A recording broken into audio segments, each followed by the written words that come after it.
Okay, I'm going to try and make this really quick, because as this is my first video, a lot of you won't know who I am, so I can appreciate that you don't want to invest too much time immediately if it's not interesting. So, very quickly, if you look below in the description, there will be some links to specific points that I'm trying to make, and if anything looks interesting to you, then skip to that, because it's fine. So I'm Mez from our Starcraft and on Starcraft. I've done a few interviews with Team Dignitas and stuff like that, so I'm kind of interested in this recent journalism discussion that's been a bit heated last night. I wanted to strike while the iron was hot, but kind of couldn't because it was about 3 AM last night in my time when this was all going on. So I made a post on or a comment rather, on one of the main threads that I was talking about this, and a few people had some questions and about what I had to say. So I thought I'd expand a little bit upon some of my points. Hopefully some of it's interesting. I think there's a few things that people haven't really discussed yet. So yeah, apologies for the quality. I'm on a temporary webcam. If this is something people would be interested to see more of, if I fancy doing more, I'll probably buy a better one so you can see what's going on better. Hopefully you can hear me and everything as well.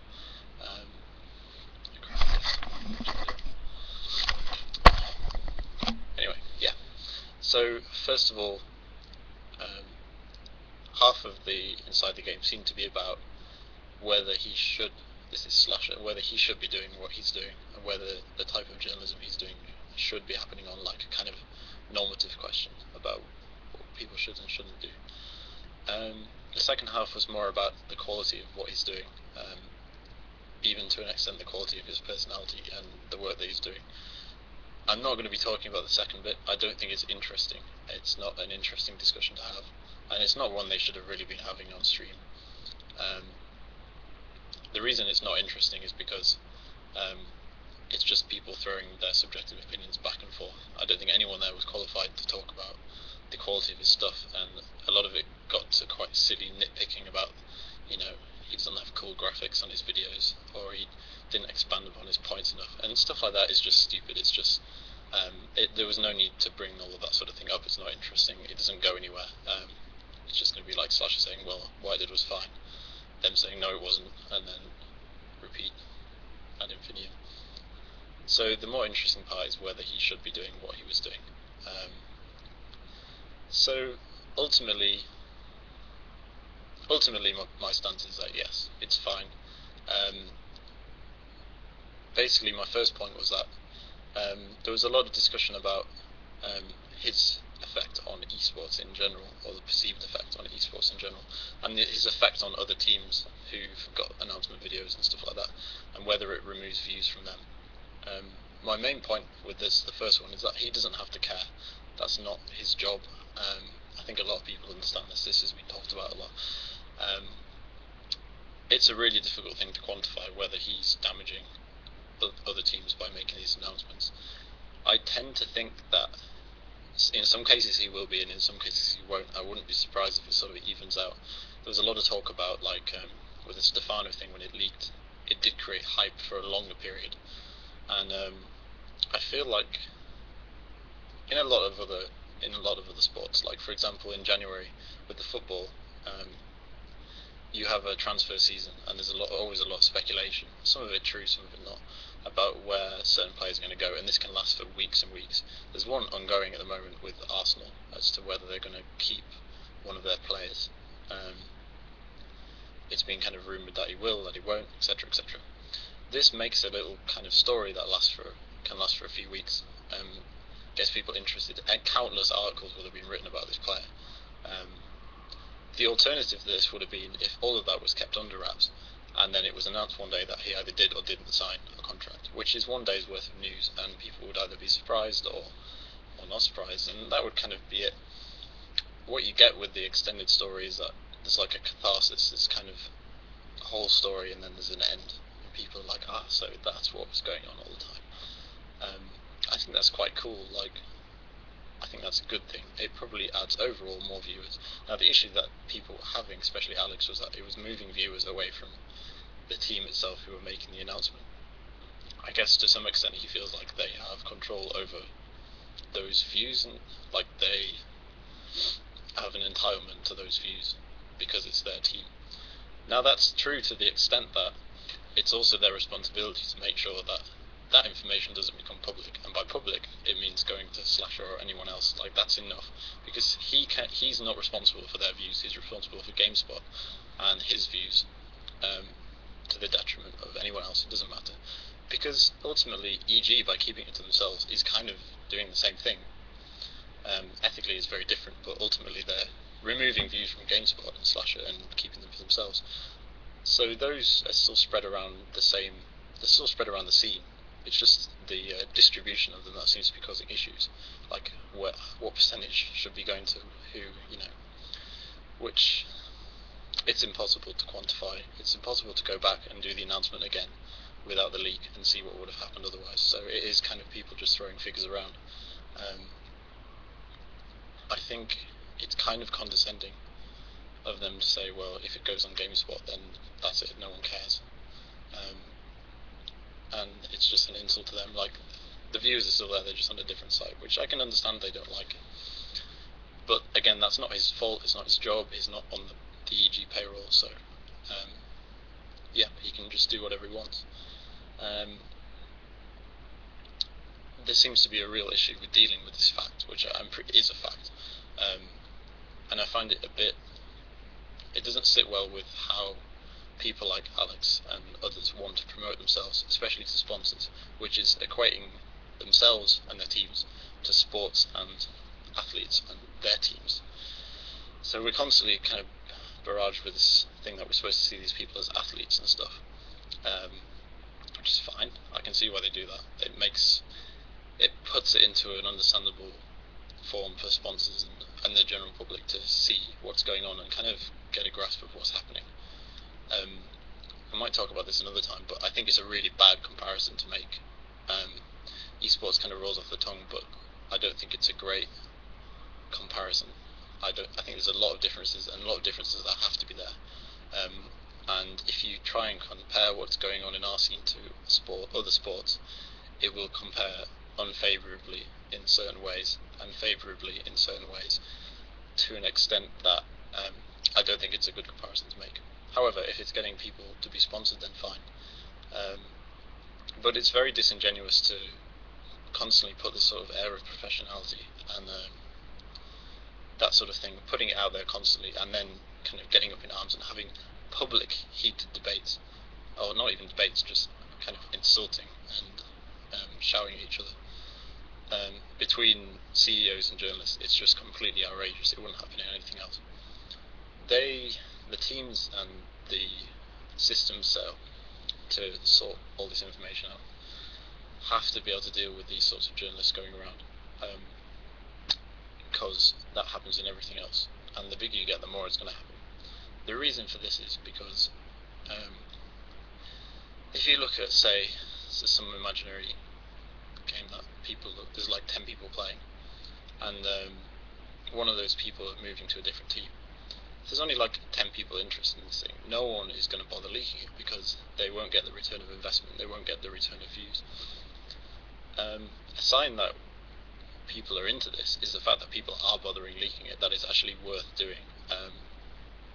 So in effect, I feel like overall he's actually having a positive effect on the overall scene, because especially to people who aren't into it, or may just say they're on GameSpot and they don't know anything about it, but they see that there's a leak and that there's all these comments underneath the leak, and all these people interested in it, they must think, oh, this is kind of more serious, because people care about the fact that stuff is leaking. If that makes sense.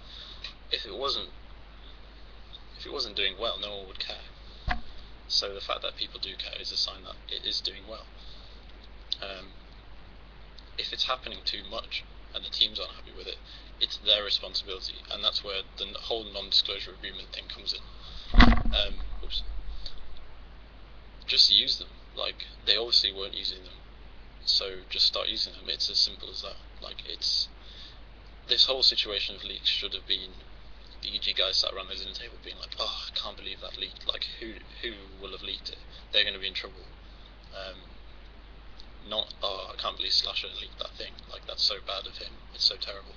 That is his job, that's what he's doing, and that's what's supposed to be going on. So they just need to tighten up, and the fact that this is going to have to happen is actually really good, because in the future there's not just going to be Slasher. Like, if this expands and there's going to be hundreds of people doing this thing using even more devious methods and like getting better at it, so they're going to have to tighten up on these things, and if they learn to do it now, it will stand them in good stead for the future. So I don't see why they wouldn't. Like, journalists are not there to be in bed with the teams. Like, it's kind of like what was stated by Destiny in another thread, or in the same thread actually. But I don't agree with the analogy he used. He used an analogy of political journalists, like when we don't like the idea of political journalists being in bed with certain political parties, and we don't. So his point was, why should we feel that we should be outraged in the same way when an esports journalist is considered to be working alongside with an esports team? He's right that we should feel like that, but his reasoning is kind of wrong. Like, the reason people get annoyed or they worry about political journalists being in bed with political people is that they would warp the truth, that they would report the wrong things. So say someone says that they have to cover something up and they don't want this leaking because it makes them look bad, so don't do it. That's what people are afraid of. This isn't what was happening here. Like, everything that Slasher seemed to be saying was kind of true. He wasn't making up lies to cover up for anyone. So yeah, he's right that we shouldn't have that, but it's a different situation. So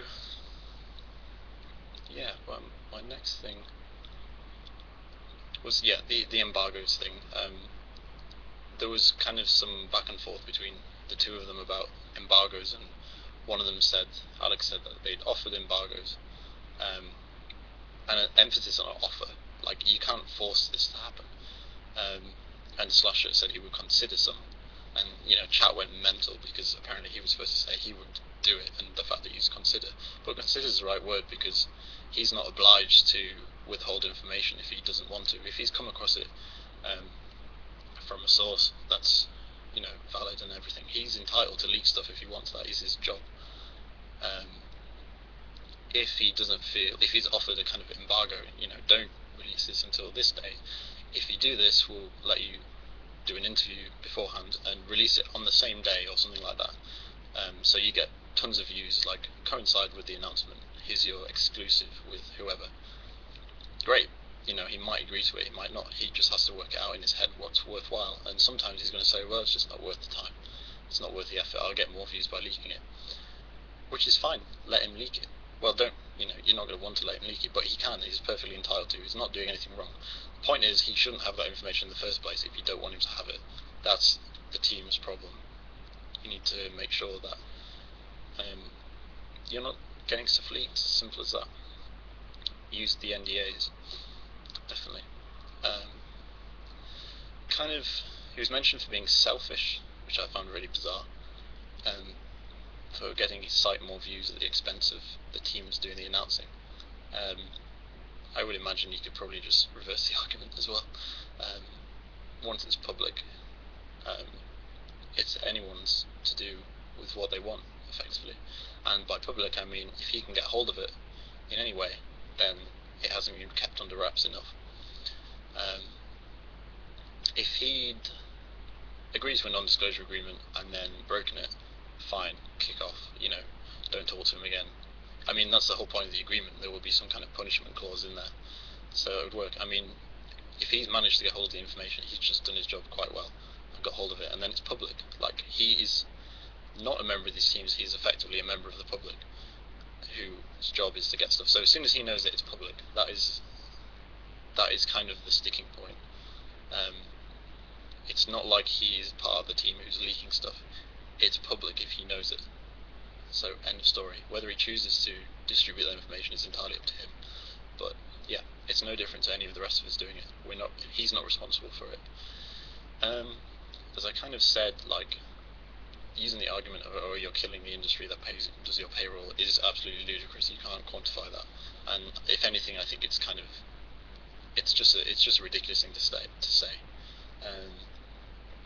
As this progresses, like there's going to be loads of people like him doing stuff, and they kind of legitimize it to an extent, for the reasons that I stated. Like, if people care enough about something to want to hear leaks, then that means you're probably doing alright, like as a scene. There's enough people out there who care about these things. If Slasher can make a salary leaking stuff, that means we're doing alright, actually. So, don't complain. It's fine. Just use your NDAs. And the last thing I wanted to talk about really was, I did cover the Destiny thing. Yeah, so just to clarify really what I mean, I don't think I stated that in the right way. If we were to do like a meta discussion of what is good journalism, what people worry about in journalism as being bad. So you've got these values, and you think, oh well, if they're not doing this, then it's really bad, and I'm worried about it, and it should be concerning. I haven't really thought about this in any great extent, but you'd have to think about the properties of a piece of journalism that you thought was the most important. Like, if you could list all the properties that it could have, what would be the most important, and what would you be most outraged if it wasn't there, like if the property wasn't displayed.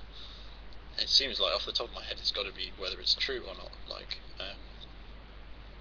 what causes people to be outraged most by articles is usually when they're just false, like, and they've been published and they're wrong, or their sources are wrong.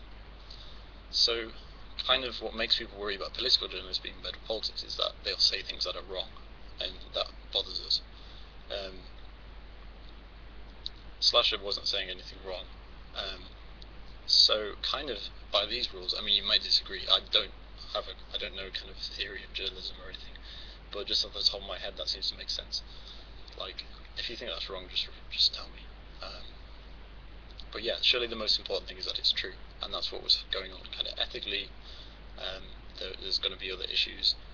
I don't think he's done anything wrong, but if what he's putting out there is true, or even if it's just rumoured, like if he says these are rumours, then if he's genuinely heard that rumour and people can't just think, oh, he's making up that rumour, no one said it to him, then that's fine, it's true, and it's doing its job, and that's fine. Like, it's as simple as that, really.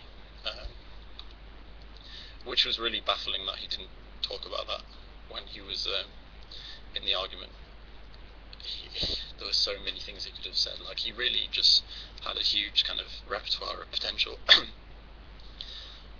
things he could have said in response to the kind of accusations, and he just didn't use any of them. It was really bizarre.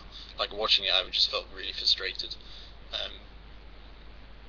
It was really strange. I mean, maybe because it was like 3 in the morning when I was watching this, so maybe it wasn't as strange as I thought it was, and I was just tired. But yeah, I just watched the whole thing and was like, what is going on?